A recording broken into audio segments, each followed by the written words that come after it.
Going against unranked Mr. Weston from Marietta, Georgia. Olejnik, by the way, is from Bakersfield, California. And Weston is 20-4, but does not show up in the coaches' rankings unless I missed it. Olejnik. His last name's Olejnik.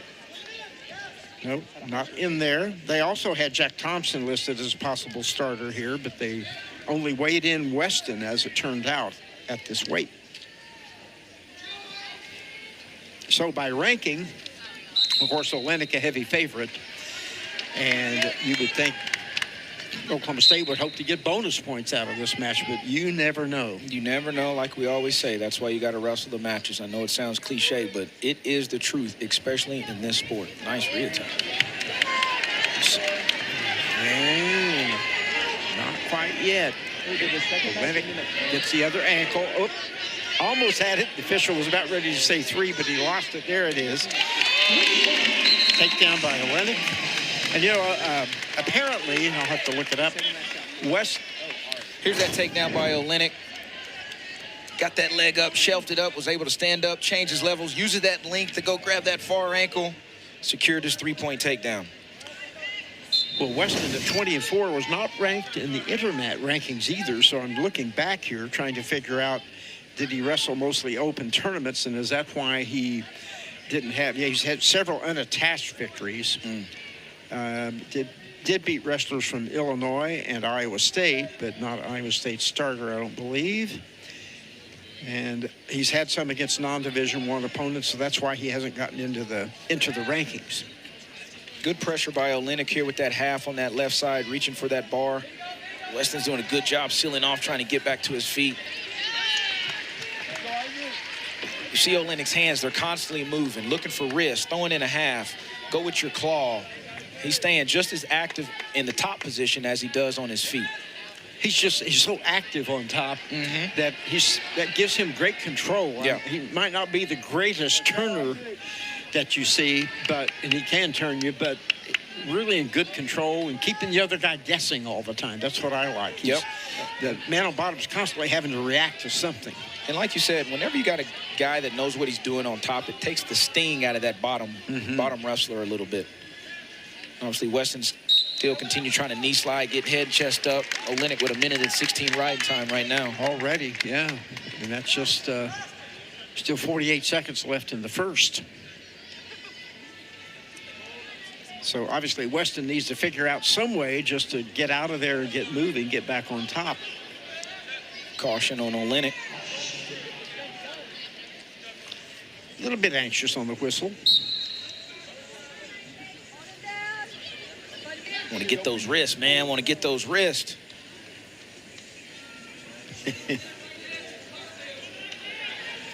That's a tough position right there for Weston, man. You got all that pressure, 165 pounds on top of you. And obviously, like I said, Olejnik's a tall 65-pounder, so he's got some good leverage in there as well. And as a veteran, he knows how to use that leverage. It's just a rough time underneath for Weston. It hasn't been a punishing ride, but it's been a good, strong ride.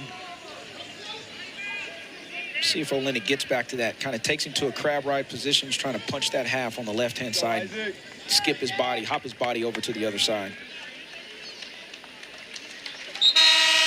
Time runs out with Olejnik having 2:03 riding time and the 3-0 lead.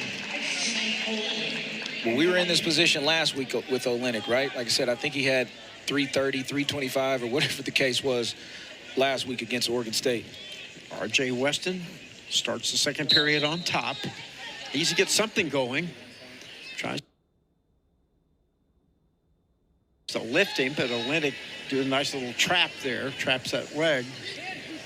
Blocks it.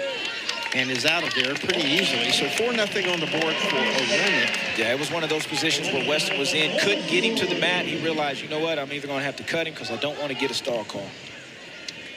And Olejnik back aggressively going into Weston.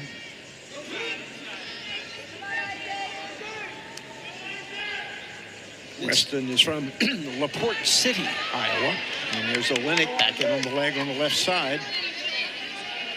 Reaching in for a somewhat of a whizzer there is Weston, but Olejnik's going to try to get him back toward the middle. No takedown yet. And there it is. It's a good job by Olejnik in that position, knowing where he was at, obviously using his length. Almost the same type of situation they were over here with his first takedown. Here it is. He's got his right arm up. Once he reaches there, official didn't score 3, I think, until he hit his hip. He hadn't awarded 3 here just yet, but when he lifted up, sat right Weston on his hip, that's when he awarded the 3 points. So the quick escape now by Weston, 7-1. And Olejnik with 1:55 riding time, still almost a minute left in the second, so a lot of time to get more points here for either man.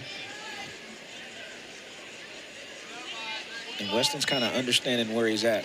Nice, good snap. shuck. There's a stall call against Weston right there. Stall warning there. First, it's only warning, so next one would be a penalty, not a warning. But Weston does get in on the leg of Olejnik. Olejnik's keeping the left leg, though, away from him, so he can't get to it for a double leg, and they're off. Yep. That happened right there in that, what match was that? 33, I think. 23 seconds to go. 7-1, Olejnik with a ton of riding time. And probably will start the third on top position, unless Weston decides to go neutral. Another little head and ankle there by Olejnik. Not quite there, but he had Weston scrambling. A little bit of misdirection. Good lateral movement by Olejnik. Good little counter by Weston. So 7-1 going into the third, and let's see. Yep, Weston does choose bottom.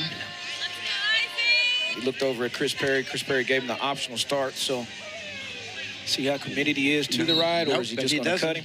He goes back to the traditional. Yep. I thought he might turn him loose, and I thought that Weston probably was thinking he would turn him loose, but nope. He's going to make him work for it a little bit. 7-2, riding time over 2 minutes, so it's very likely to be a point. Ooh, a little ankle pick by Olejnik. Trying to collect the far leg, couldn't quite get it, so no takedown yet. Pushing down, keeping pressure on the head is Weston. Olejnik, there he traps the other ankle, but then loses it, so no takedown. He's got to get Weston back in where he can reach the other leg, but that's going to be potentially dangerous. They were wanting Olejnik just to go ahead and move his feet out of bounds right there, right? Because obviously time is ticking away. 7-2, 8-2 with riding time. You know, they want to make sure he tries to get to that major area. Good job by Weston on that defense there, right? It's good by his part. He's fighting for his team right now.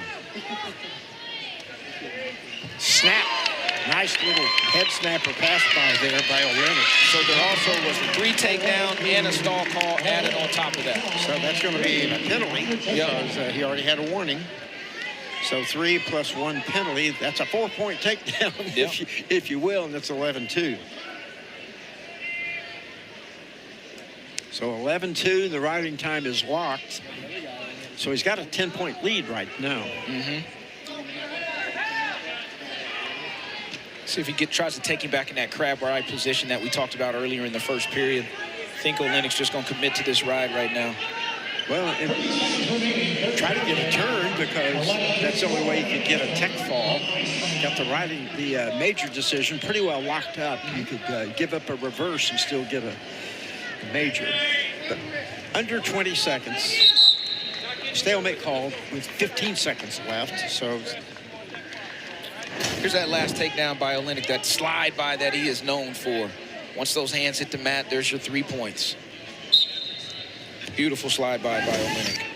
To his feet is Weston, but right back countering the Granby is Olejnik. 6 seconds left. He's going to ride it out. Riding time will end up at...